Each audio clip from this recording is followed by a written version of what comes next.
What is up, everybody, and welcome back to another video. And in today's video, we are going to be reacting to an article that was put out that ranked every single NFL general manager, and apparently Bob Quinn is the worst. Let's get it started. Welcome everybody to another video. Glad you guys are here. Today we're going to have some fun. We are going to be reacting to this article put out ranking every single general manager, and specifically Bob Quinn being ranked the worst. Now, before we get this thing started, I do have to read the criteria they will be going with, so let's get it started. So they say the NFL boils down to scheme and personnel. With so little time to implement the former this year, 2020 will be all about the latter. Does your roster have the horses or not?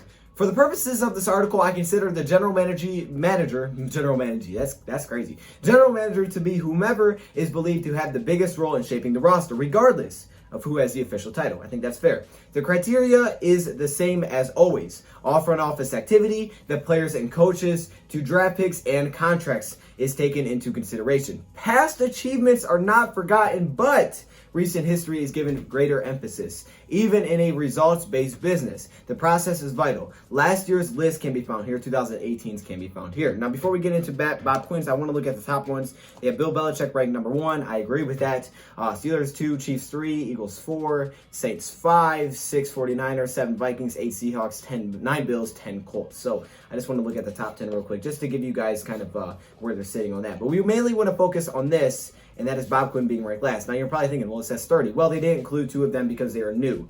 So let's get into what they had to say about Bob Quinn. Let's go. You have strong feelings about Bob Quinn? Does anybody? Where are the impact players?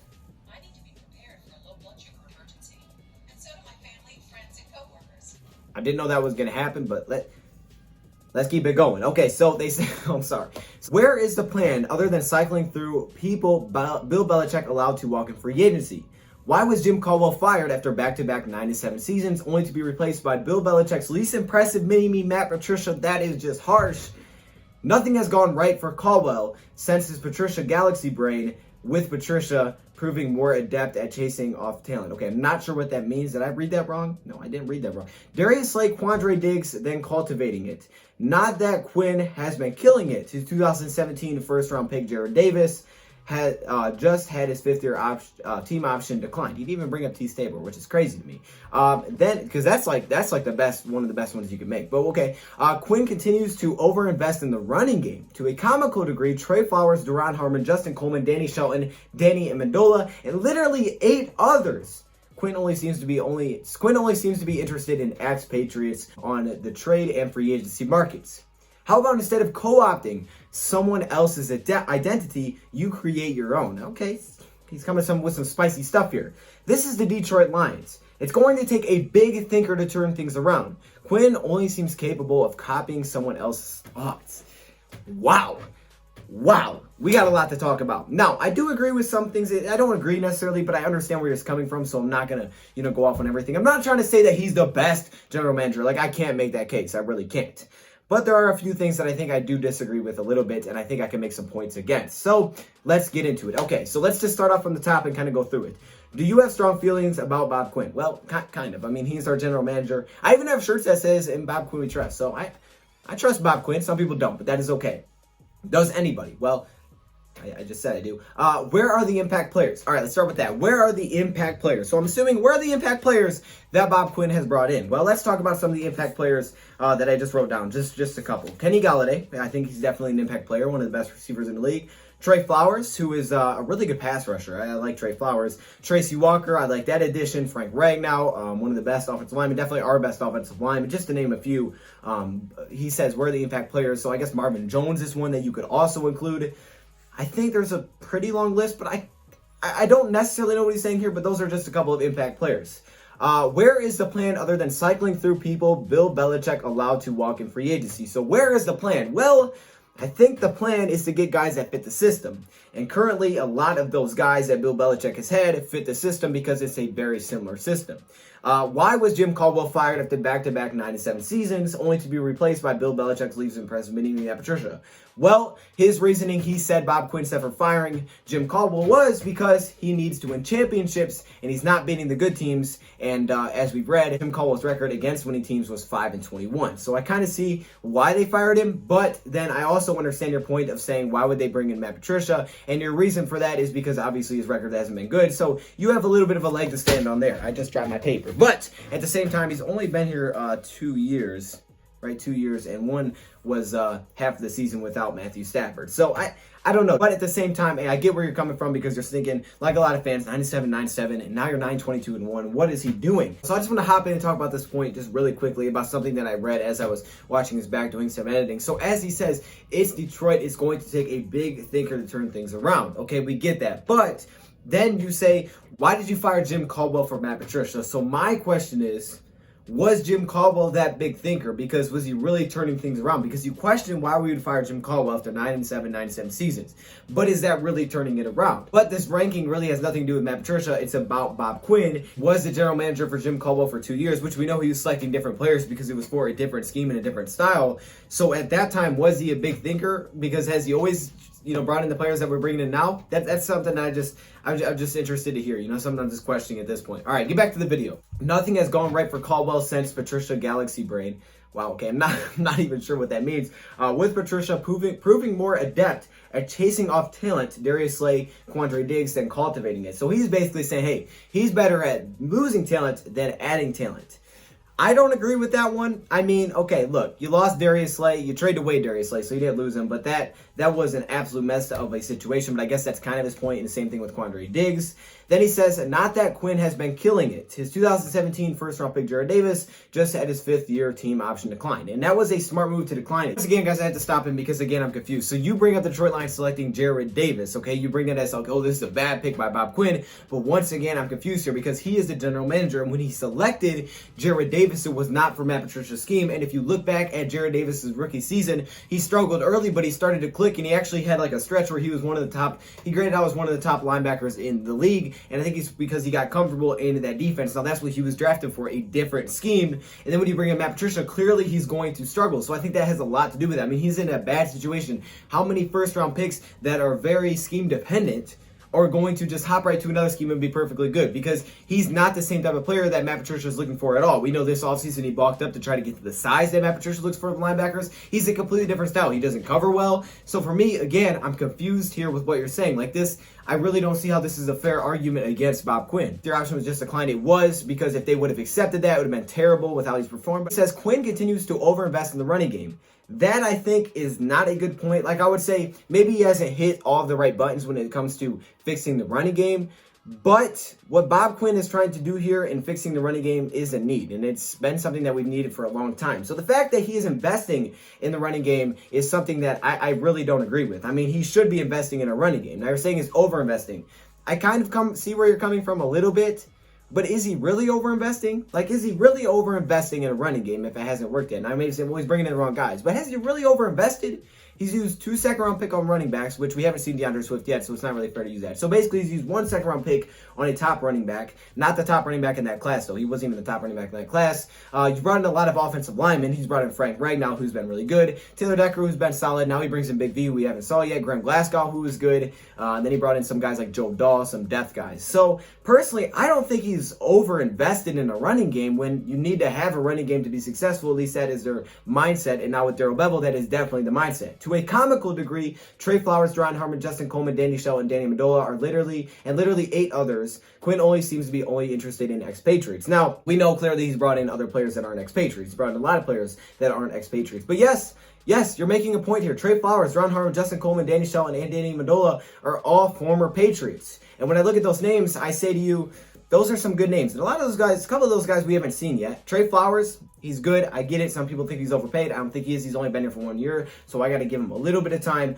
But he did lead the team in sacks last season. He was injured for the beginning. Deron Harmon, we haven't seen him play yet, but for the amount of money that we paid him, and he's only on a 1-year deal, I think we got an absolute steal there. Justin Coleman, again, we haven't seen him for a long period of time. He got a pretty big deal, which I would say I get if you're a little concerned about that one, so I understand that one. Danny Shelton, we haven't seen yet. Again, that was an absolute steal, so I don't get that one. And Danny Amendola, he had one of his best seasons with the Detroit Lions. So those ones aren't good. I really don't think those are good examples. I mean, clearly he's bringing in expatriates for the reason that is the scheme. And if you look at a lot of these guys naming, they haven't really played that much yet. I mean, Danny Shelton, Duron Harmon, we haven't even seen on the field. And Danny Amendola was great with us. Okay, so I don't really completely get that. I mean, I see why, as a Lions fan, some people are upset because like, oh, we keep burying Patriots.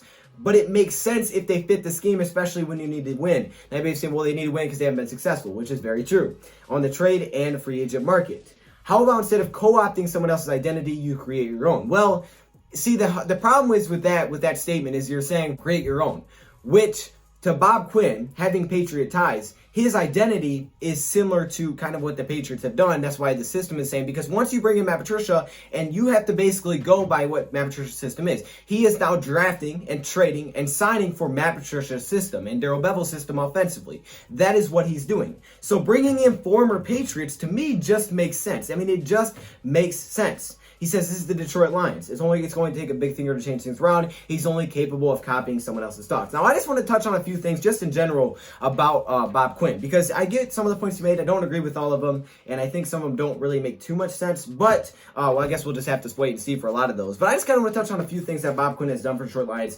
that he's listed at the beginning of the criteria that will be taken into account. So, let's talk about a few things. The first thing is cap. All right. Obviously, controlling the cap is a huge part of the general manager's job, right? Having money to spend, spending in the right places. And that was a problem for the Detroit Lions like crazy before Bob Quinn stepped in as the Detroit Lions general manager. Now, granted, he hasn't been perfect. He hasn't made all the right decisions, but he has really fixed the salary cap situation. Now, some people have even understand this. Some people don't know that he's done this. But yes, the salary cap situation was really bad. Martin Mayhew was fired. It was really bad year in and year out. We had a lot of problems with it. In 2018, the Detroit Lions, it was like $113 million total dollars in salary cap. They had 13% salary cap in dead money, which was not good. And they said that, hey, Martin Mayhew's problem was that he had poor signings, poor draft picks, and he could not build a roster. So the Detroit Lions situation financially was really bad, and Bob Quinn has came in and he's pretty much fixed that because Bob Quinn has had money to spare. He has money to spare now. We have some of the top money, and some people say, well, just spend it then. Just spend it. Why not spend it? Well,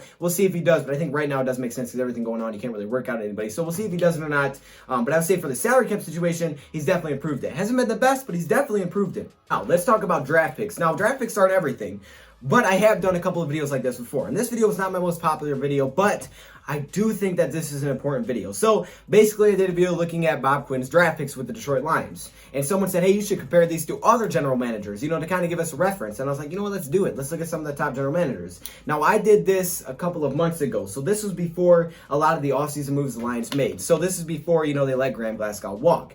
But I still do think it is a pretty good way to evaluate how Bob Quinn has done drafting. So let's take out 2019's draft and 2020. 2019, we've only seen 1 year. We'll include that in a second. But simply looking at the research that I did then and what the Detroit Lions did in the draft through 2016, 17, and 18 with Bob Quinn, it actually hasn't been too terrible. Just to look at a few numbers, for example, here's what Bob Quinn has done with the Detroit Lions. Bob Quinn, at the time that I recorded the video, a couple months ago, drafted 15 of 25 players that are still on the team, and 11 of those 25 players were starters. For the Patriots, for example, who listed number 1, Bill Belichick, he drafted 9 of the 22 players that he drafted were currently on the team, and only 4 of those 22 players were starters, and that probably went down a little bit now. The Steelers, for example, 14 of the 21 players they drafted over that 3-year span are on the team, and only 5 of those 21 players were starters. Now, obviously, if you're not a very good team, it's going to be hard to have it's going to be easy to get a lot of those draft picks to be starters, but just use that as a little bit of reference. Now, this has changed a little bit because obviously, we've had 2 drafts since then. We haven't seen 2020, so you definitely can't include that. We've had 2019, but it's only been 1 year. That's why I'm not really looking at that. And it's definitely changed a little bit as well because when you look at it, right, guy like Graham Glasgow, who was a very good player, right? Just because he's not on the team now doesn't make him not a good player. He got paid big bucks to go play elsewhere. We just didn't want to go pay him that money. So according to just drafts, when you're looking at a team like the Patriots, Bob Quinn hasn't been perfect, right? He's had some busts. T. Saber was a bust. You say he hasn't drafted the best players, but it really hasn't been that bad. I mean, he's drafted some good players as well. He's drafted Kenny Galladay in the 3rd. He's drafted some really good depth guys. 6th and 7th round hasn't been very kind. That really lowers his percentage. But he's brought in Tracy Walker. He's drafted Frank Ragnow. He's drafted some good players and some players that are still here. And while they may not be the best in the league, he's drafted some pretty good players. So he's had some hits, had some misses. Comparing him to the rest of the league and looking at some other general managers, even the Patriots, who you listed as the best general manager, which I get why, he actually holds up pretty well. He actually holds up pretty well in that. So draft, financially, he's been good. And then you bring up all of these signings that he's making for the Patriots. He wasn't doing this before he brought in Matt Patricia. The reason he is doing this is because he now has Matt Patricia. Now that would go to your point. You're going to say, well, why did he bring in Matt Patricia?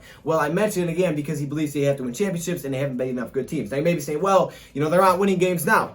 And I will agree a little bit because I think there is a case to say that, you can still win Jim Caldwell. I think the Lions probably should have given Jim Caldwell more time. But I also understand his, looking at it and saying, let's go bring in Matt Patricia. But I also think Matt Patricia deserves more time because if you're simply going to look at Matt Patricia and say, well, he hasn't been successful, sure, his record hasn't been that good. But we also have to keep in mind that last season was without his franchise quarterback. I mean, if you're listing your franchise quarterback, which Jim Caldwell never did for half the season, that's tough. That's a tough pill to swallow, right? Missing your franchise quarterback is a lot. So I think, we have to give him a little bit more time. We have to see what he does as of now. So I wouldn't rank him as the worst because he's done good things. He's had solid drafts. He's fixed the financial side of things, and he's brought in some good players. Like, you're naming these Patriot players, but I feel like they're good and they've been pretty good contracts. So really at the end of the day, we just have to see what he's able to do. I think his biggest gripe is bringing in Matt Patricia, but we kind of have to see what Matt Patricia can do with the Lions, I think. But as of now, I get why you don't have him high, but I think last is really low. So let me know your thoughts. Is Bob Quinn the worst general manager in football?